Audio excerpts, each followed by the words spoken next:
G'day New Zealand, Boyas from Independent Solutions here. Tonight we're diving into a real head-scratcher, your 1997 pensions referendum. That's right, we're going all the way back to the Spice Girls era. Why? Because understanding this blast from the past helps us understand the Kiwi approach to retirement even today. Picture this, 1997. New Zealand's government proposes a compulsory retirement savings scheme. Sounds reasonable, right? Well, buckle up, because a whopping 91.8% of Kiwis voted no way in a referendum. Let's unpack this, shall we? Now, this wasn't just a random note from the fine folks of New Zealand. There was some serious economic anxieties swirling around at the time. See, New Zealand's population was aging. That meant more retirees and fewer workers to support them. This wasn't unique to New Zealand. It's like the entire developed world decided to join a giant game of who can age the fastest. The government, staring down the barrel of this demographic time bomb, figured, hey, maybe folks should save more for their own retirement, hence the compulsory savings scheme. So, why the resounding rejection? Well, Kiwis had a few bones to pick.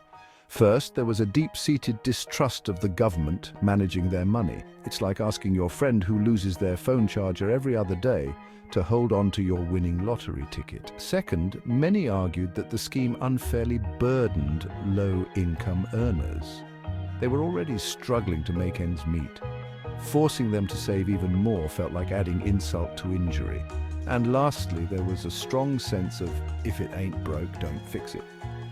New Zealand already had a universal pension system which, while modest, provided a safety net for retirees.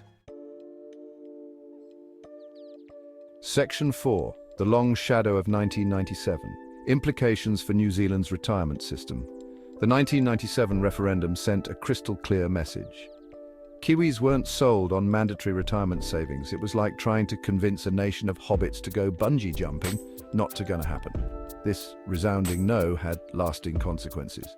While New Zealand introduced a voluntary retirement savings scheme called KiwiSaver in 2007, more on that later, the idea of making it compulsory remains politically toxic. The 1997 referendum also highlighted a fundamental tension in retirement policy: individual responsibility versus collective support. Section 5. Navigating the future retirement policy in New Zealand today. Fast forward to today. Remember that aging population we talked about? Yeah, it's still a thing. In fact, it's even more of a thing. New Zealand, like many countries, is grappling with how to provide for its aging population without bankrupting the younger generation. It's like trying to solve a Rubik's Cube while riding a unicycle on a tightrope. Tricky, to say the least. The voluntary KiwiSaver scheme has been relatively successful, with over 3 million members. However, participation rates still lag, particularly among lower income earners, highlighting the limitations of a purely voluntary approach. The debate over retirement income in New Zealand is far from over. As the country continues to age, finding a sustainable and equitable solution will require careful consideration, political will, and maybe a few more referendums.